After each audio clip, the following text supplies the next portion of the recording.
I think the biggest mistake of my career was the fact that I used to work 24/7. I would take work home with me. I was constantly checking emails, and what I learned from that is you can be much more creative, much more innovative, and much more fresh if you just take a moment to unplug from the day to day, take a breath, and realize that it's not always about work, and sometimes your work gets better if you unplug. Okay, so my biggest mistake early on in my career has been to just you can't assume that everybody's using their brain, so to not articulate everything. Biggest mistake I ever made was a huge party in '97, big tent, January, weather had dropped. We brought in extra propane heaters, but I left the clothes up to some other staff instead of me. And the last guy out turned the generator off because he thought he should, so everything in the tent froze, including thousands of dollars worth of flowers and plants that needed to be used for 2 more days worth of events. So I learned a lot from that, but we were able to really repair it and fix it the next morning, and no one really knew. You know, I think that, let's just say that I now understand the importance of having backup generators for power at an event. Biggest mistake in business has been to expand in territories that are not familiar to us for the sake of expanding without knowledge, without the right partnership and knowledge. And we've learned from it. Although we keep expanding now, we make sure we have the right partner and understand the marketplace before we do so. Biggest mistake was giving a third of my business away. What did I learn? Never do it again. Biggest mistake for me was trying to do too much too fast. Being a designer and a producer and running a furniture business at the same time became overwhelming to try to be somebody to everybody. So what I felt that is to finally pull a group of people together that have worked for the company for all these years that can help me pace everything out. So if there's a project comes along, we're not going to overkill ourselves with too much work in short little time and stripping everybody of their possibilities. My biggest mistake has been underestimating the wow factor. So what I learned is that people really will pay a lot of money and be much more interested in spaces that are enormously creative than your typical space. We were catering this huge wedding in Santa Barbara, and it was pretty early on, and our truck broke down on the 101 driving up to Santa Barbara that afternoon. So it was pretty much of a fiasco. We actually ended up having to have the staff come back and load all their cars up with the food. You know, we ended up getting there an hour and a half late, and we pulled it off, but it was rough, and it was not something I would like to ever have to do again. I think the biggest mistake in my professional career was accepting an opportunity for the wrong reasons. So I think what I learned there is to really be specific about what I want and what I'm looking for in my professional career. So I learned to take my time and do the work, do the homework, and really make sure that the fit is right for what I'm looking to do. I think my biggest mistake was when I first started working in this field and working with so many people, and you would sit around in rooms and go over what everything was, and that I sometimes wouldn't ask the questions, or I'd be prepared, and I notice a lot of people are prepared to gloss over details that may come back to haunt you later. And now I guess I'm much more willing to explore all of that and to try and drill down to what's going to happen. One of my biggest mistakes has been to listen too much to a client, where I was in a situation where a client told me they wanted something specific, but it really wasn't right for their brand, and I spent a lot of time interpreting their concept, and then their boss came in and was really upset with what the outcome was. And I learned that it's important as a lighting designer or as a professional in this business to interpret what people want, because they're really relying on your knowledge of what you do in order to bring their point across. My biggest mistake has been underestimating the scope of a project from on all levels. When I first started out, from budget to staffing to resources, and I've learned since to really never underestimate the scope of a project, no matter how small it seems when you first get the brief. For me, it would be not to delegate.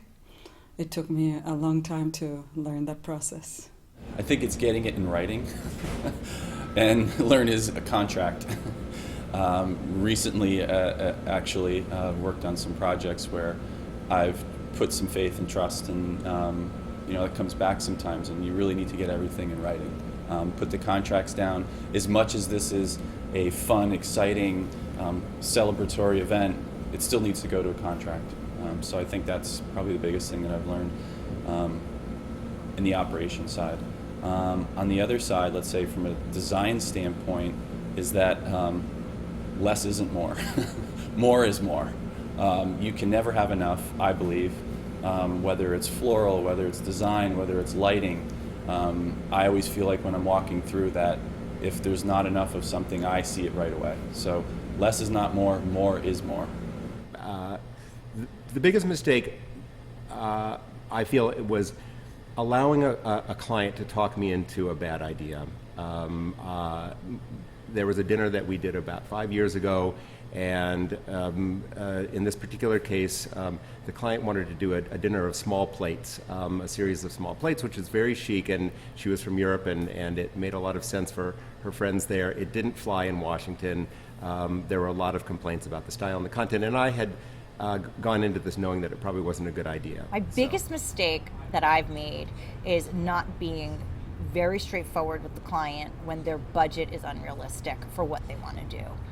And I've learned since then to really say, I hear what you want to do, but here's what your budget's going to buy you. And just show them what they're going to get for their money, not what they're not going to get. Well, I try not to make too many mistakes, but you have to make some along the way. And I think just getting into too many other businesses, I tried getting more into the restaurant world, where I'm really more of an event specialist and a venue specialist. And I definitely took a little bit of my lumps there, but creatively it was great. The biggest mistake, and I did it more than one time, was giving the client exactly what they verbalize, what they say that they want. And that can get you into a lot of trouble. They're coming to people like myself for my expertise. And I know a whole lot more about parties and more about event design than they do. So I think it's good advice to everybody in the industry is listen to them, but then edit it and make it your own. The biggest mistake I found I can make is when I get scared and I don't take the extra step it takes. So in design, if one of my designers wants to take something a little further and I'm a little nervous about it, if we do it, if we go for it, as long as we can execute it perfectly, then we do it, because the outcome that we've come up with by taking that extra step is amazing. It's over the top, and it takes you to the next level versus just staying ordinary. Many years ago, I did a project. It was a holiday party for AIG, and it was at 55 Wall Street, when it was 55 Wall Street and not a Cipriani space. And we made all of these garlands for the balconies. And in the studio, they all looked really huge. And then we got into this space with 75-foot ceilings, and they looked minuscule. And so I really focus a lot about the scale of the things that we make. And I always think about that day 14 years ago where I looked around and thought it was pretty underwhelming what we created. And now my staff laughs at me all the time because I always want everything bigger. No matter how big it is, I want it to be bigger. I think the biggest mistake that I've made in my event career has been taking a client for granted. Basically, a client that I've had for a long time, slowly pushing them off onto someone else in the studio where I should have really been always taking care of them. When you're feeling pressured from other sources, be it the client, be it the venue, be it a technical person that's working for you, and they go, no, maybe it will work this way better, and then you cave, and I learned no more caving. There's compromising, but there's no 360 from the original direction that I started in. I once got a call from a potential client who seemed to be a nutcase at first glance, and I was like, oh, forget about it. It's going to be a waste of time. And that person turned out to be one of my best clients still today. So I would say that my mistake was to underestimate the potential of that person. I think the biggest mistake we've ever made, we learned earlier in our careers, is laying carpet over carpet. You have to really be sure that you do it right and make sure that the vendors that you hire know what they're doing. And the key to hiring vendors is always double checking and triple checking that your schedule and their schedule, in fact, do marry up.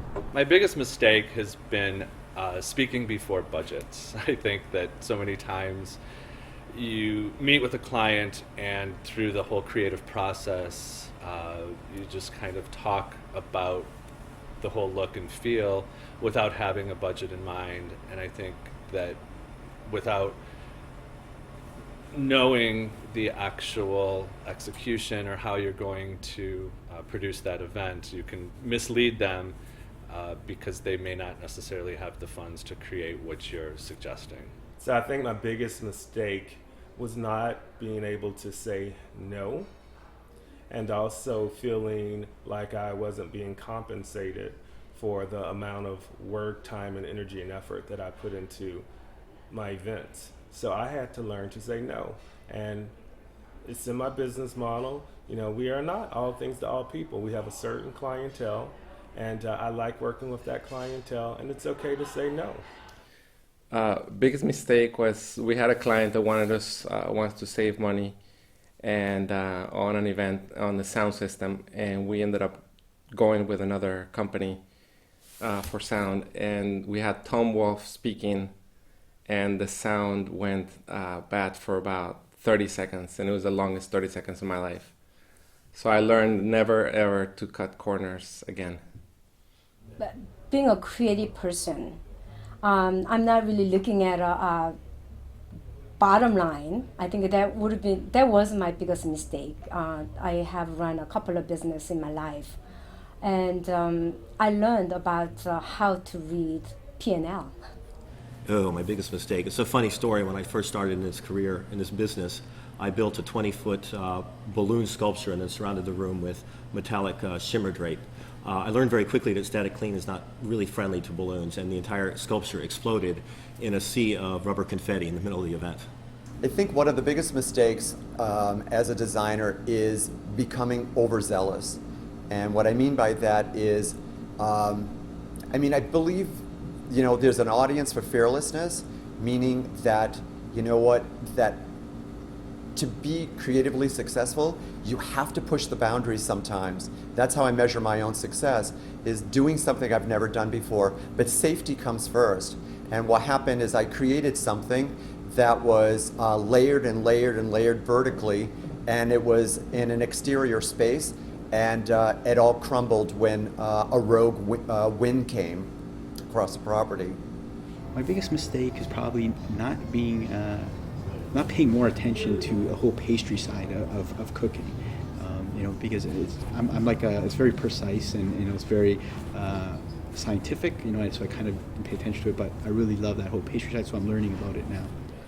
I think very early in my career, the mistake that I felt was the best learning experience for me was I was focusing on my portion of the event that was to take place. And I suddenly realized that once I got there, I did my portion, but I wasn't as attuned to the other people's things, and it didn't go well in my mind. So from then on, I always felt that it was most important to be very involved with the total picture so that it all plays together, because I could easily change mine to make it adaptable to someone else. And that was probably the best lesson to learn, and that is to just really look at the whole picture. Don't just look at your section.